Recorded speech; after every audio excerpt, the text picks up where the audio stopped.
छोटी हो या बड़ी, मैं कहीं भी आंख बंद करके अपने पैसे तो नहीं जमा करा सकता। हर तरह से देखना पड़ता है। मेरा सैनिटरी का 20 साल पुराना कारोबार है और HBL से भी इतना ही पुराना था। मुझे मेरे ब्रांच मैनेजर ने HBL सुपर वैल्यू अकाउंट के बारे में बताया। इसमें मुनाफा भी ज्यादा है और हर 3 माह में इकट्ठा मिल जाता है। HBL सुपर वैल्यू अकाउंट, जिसे आप खुलवा सकते हैं 1 लाख से 5 लाख रुपए तक और मुनाफा 7.25% तक। मेरी सेविंग महफूज है, अच्छा मुनाफा मिल रहा है और मुझे क्या चाहिए। जहाँ ख्वाब वहाँ HBL। अम्मी का दुलारा, अबू का प्यारा, जियो मेरे लाल, जियो मेरे लाल। दीजिए इसे विगोरीन।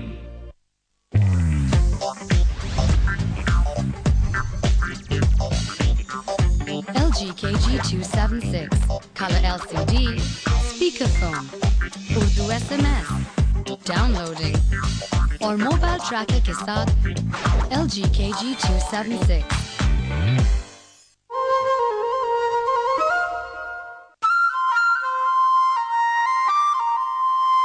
हर 2 में से कितनी पाकिस्तानी माएं कहती हैं कि टीवी और वीडियो गेम्स उनके बच्चों की जिंदगी का बहुत अहम हिस्सा बन गए हैं? Option A 0, option B 1, option C 2। अपने जवाबात भेजने के लिए टाइप कीजिए TZP space question number space answer option और भेज दीजिए 436 पर या कॉल करें 0900 999 50 पर। अब नया LG KG288 उर्दू ज़बान की खुसूसियात के साथ 65K कलर LCD और 1 Touch FM रेडियो के साथ और भी बहुत कुछ। नया LG KG288 सिर्फ 2499 रुपए।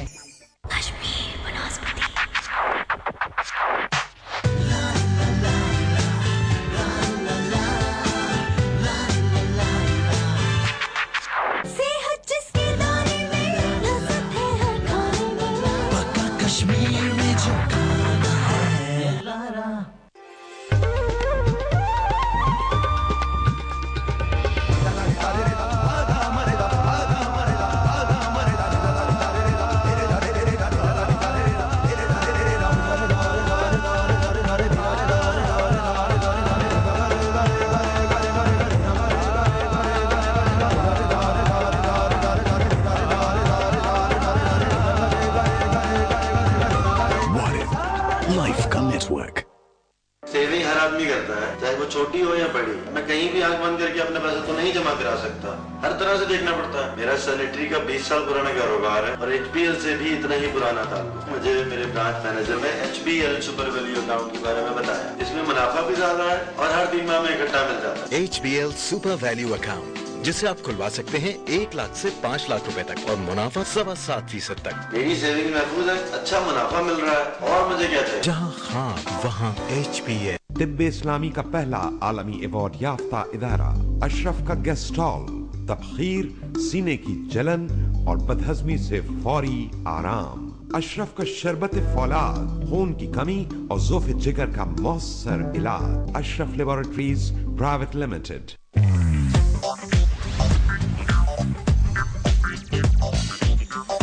LG KG276, color LCD, speakerphone, Urdu SMS, downloading और मोबाइल ट्रैकर के साथ LG KG276।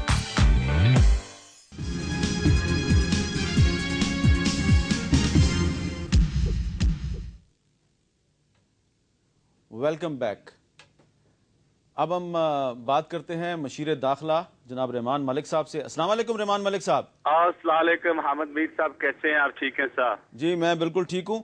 रहमान मलिक साहब, हम प्रोग्राम कर रहे हैं और आज हमारा प्रोग्राम जो है ये कबायली इलाकों की सूरत हाल पर है और ख़ास तौर पे जो सूबा सरहद के सेटल्ड एरियाज़ की सूरत हाल है, इसके बारे में हम गुफ्तगू कर रहे हैं। मैं आपसे जानना चाहूँगा रहमान मलिक साहब कि क्या आपको ये ख़तरा नज़र आ रहा है कि तालिबान बहुत जल्द पेशावर पर अपना असर नफूस कायम कर सकते हैं? नहीं, मैं कोई ऐसी चीज तो इमीडिएट नहीं देख रहा हूँ, लेकिन ये फैक्ट है कि उनके कुछ पॉकेट्स आते जाते रहते हैं। आपने देखा होगा कि पिछले दिनों वो 16 हमारे क्रिश्चियन भाइयों को ले गए थे, जो कि बाद में हमने छुड़वाए।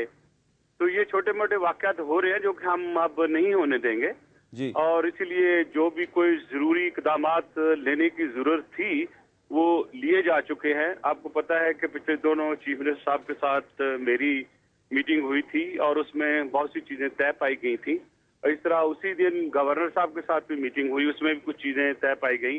कल भी एक हाई लेवल मीटिंग हुई थी, इसमें गवर्नर साहब, चीफ मिनिस्टर साहब, army chief, prime minister, myself and few other senior officers were there. तो उसका एक लाया अमल ओवरऑल जो स्ट्रेटजी है वो हम अपना रहे हैं। सिर्फ पेशावर ही का मसला नहीं है, आपको पता है स्वात में जो हो रहा है वो भी आपके सामने है, फाटा के दूसरे इलाकों में भी कुछ चीजें हो रही हैं। लेकिन अच्छी बात यह है कि बहुत से रोड हमने खुलवा दिए हैं, रिहैबिलिटेशन का प्रोग्राम लॉन्च किया जा चुका है, और इसके अलावा जो उनके मेजर मसला था फूड प्रोविजंस का, उसके आपको पता होगा सर कि वहाँ पे 3 से 4 हज़ार रुपए की 45 kg की बोरी आटा मिल रही थी, जो हमने specially 531 metric ton per day उनके लिए हमने सैंक्शन करवाया।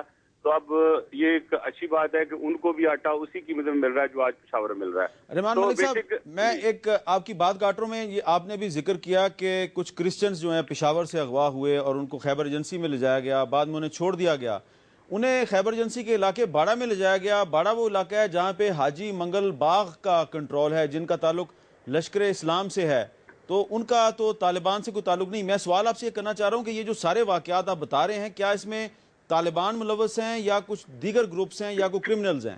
देखिए जी, मैं समझता हूँ क्रिमिनल एलिमेंट इसमें ज्यादा है, तालिबान का एलिमेंट कम है। अच्छा जी। और इसीलिए हमने जो हमारी ऑपरेशन प्रोविंस वाइज होगी, जो कि प्रोविंशियल गवर्नमेंट करेगी with the full banking of federal government, जो उनकी जरूरियात हैं वो हम पूरी करेंगे। Basically it will be operation if taken, वो प्रोविंशियल गवर्नमेंट ही टेक करेगी, लेकिन ये आपको पता है लॉ एनफोर्समेंट तो एक्शन चलते रहते हैं, और अगर ऐसी जो वाकयात पेश आ रहे हैं, ये चैलेंज है to the writ of the government. और I am sure you know कि जब तक रिट ऑफ गवर्नमेंट नहीं होगी, रूल ऑफ लॉ नहीं होगा, रूल ऑफ लॉ नहीं होगा तो पब्लिक में कॉन्फिडेंस नहीं होगा, इन्वेस्टमेंट नहीं होगी, डेवलपमेंट नहीं होगी। तो हम साहब हमारी कोशिश ये है कि रिट ऑफ गवर्नमेंट आए, और पर्टिकुलरली कहूँगे फाटा एक फेडरल सब्जेक्ट है, governor is representative of the federal government and he is been given a task, और जो टास्क दिए गए हैं it has to be reviewed within a month. मैं समझता हूं कि आप कुछ बेहतरी की सूरत देखेंगे इन कमिंग डेज का। एक सवाल आखिरी मैं आपसे ये करना चाह रहा हूं कि एक गलत फहमी बाज़ अखबारात की खबरों की वजह से ये है कि जो सूबा सरहद की हुकूमत है वो तालिबान के साथ मुज़ाकरात करती है, करना चाहती है, लेकिन कुछ अखबारात का दावा है कि रहमान मलिक साहब जो हैं वो कहते हैं नहीं, मुज़ाकरात खत्म हो गए हैं। तो जरा क्लैरिफाई कर दें कि आप साहब मुझे बहुत पुराना जानते हैं जी जी, और आपको पता है जो भी आज तक कहा मैंने सही कहा, गलत नहीं कहा जी। कई दफा ऐसी बहुत सी चीजें मेरे नाम पे लग जाती हैं। आपको याद होगा जब ये एग्रीमेंट हुआ था तो उसी वक्त मैंने ऑन रिकॉर्ड कहा था कि ये एग्रीमेंट हुआ है, ये प्रोविंशियल गवर्नमेंट ने साइन किया है, और ये प्रोविंशियल गवर्नमेंट की सवाबदीद है करना, क्योंकि अमन अमान के लिए वो किसी के साथ भी एग्रीमेंट कर सकती है। तो आपको इस पर कोई इतराज नहीं है? देखिए जी, एतराज हम करें भी तो वो बनता नहीं है, इसलिए कि प्रोविंशियल गवर्नमेंट अगर अमन अमान कायम करने के लिए कोई स्टेप ले रही है तो उनको स्टेप जो मैं समझता हूं कि अगर उसके रिजल्ट में कुछ हो जाता है तो हमें खुशी होगी, लेकिन हमें परेशानी उस वक्त होगी अगर ये एग्रीमेंट होने के बावजूद कोई इन्फ्लिक्शन होती रहे, इन्फ्लिक्ट करते रहे। और जैसे कि कल भी एक चेक पोस्ट से क्रॉस करते हुए जब रोका गया तो पुलिस के ऊपर फायरिंग भी हुई, ग्रेनेड भी पड़ा। तो ये मैटर हमने लिया है, we have taken up with the provincial government, और उसको हम देख रहे हैं कि इसको जो वायलेशन अगर होती हैं तो वायलेशन की सूरत में provincial government is going to react very heavy, जो हमारी अंडरस्टैंडिंग है प्रोविंशियल गवर्नमेंट की। क्योंकि सर लॉ एनफोर्समेंट जो है that has to be there, जो लोगों की लैंड प्रॉपर्टी है वो प्रोविंशियल गवर्नमेंट का एक ड्यूटी है जो करना। तो मेरा ख्याल है कि वी आर वेरी क्लियर, और प्रोविंशियल गवर्नमेंट भी बहुत क्लियर है कि अगर कोई एग्रीमेंट हुआ था तो उसको कम से कम जो है वो इम्प्लीमेंट होना चाहिए, और अगर वो इम्प्लीमेंट नहीं होगा तो हमारी अंडरस्टैंडिंग ये है कि प्रोविंशियल गवर्नमेंट उसके खिलाफ एक्शन लेगी। सर बहुत बहुत शुक्रिया रहमान मलिक साहब, आपने हमारे साथ गुफ्तगू की। अमीर मुकाम साहब, मुशीर दाखिला साहब की गुफ्तगू आपने सुन ली। अब मैं आता हूँ स्वात पे। उन्होंने जिक्र किया मुशीर दाखिला साहब ने कि आपको पता है कि स्वात के हालात बहुत ख़राब हैं। पिछले दिनों स्वात के इलाके में एक गरीब आदमी को अगवा किया गया, और उस गरीब आदमी के अगवा के बाद उसके लवाकीन से तावान तलब किया गया, और जब तावान इकट्ठा करने की बारी आई तो पता चला कि उस गरीब आदमी के पास तो تاوان ہے ہی نہیں. 10 لاکھ روپیہ مانگا گیا تھا اغوا کرنے والوں نے, تو پھر اس تاوان کے لیے چندہ کیا گیا اور اس چندے میں آپ نے بھی حصہ ڈالا. یہ فنومینا بتائیے کہ یہ جو اغوا برائے تاوان کی وارداتیں ہیں, ڈکیتیاں ہیں سر راہ, یہ کون لوگ کر رہے ہیں؟ یہ ابھی اس طرح ہے. یہ میں بھی کہتا ہوں کہ جو طالبان ہے, میں کہتا ہوں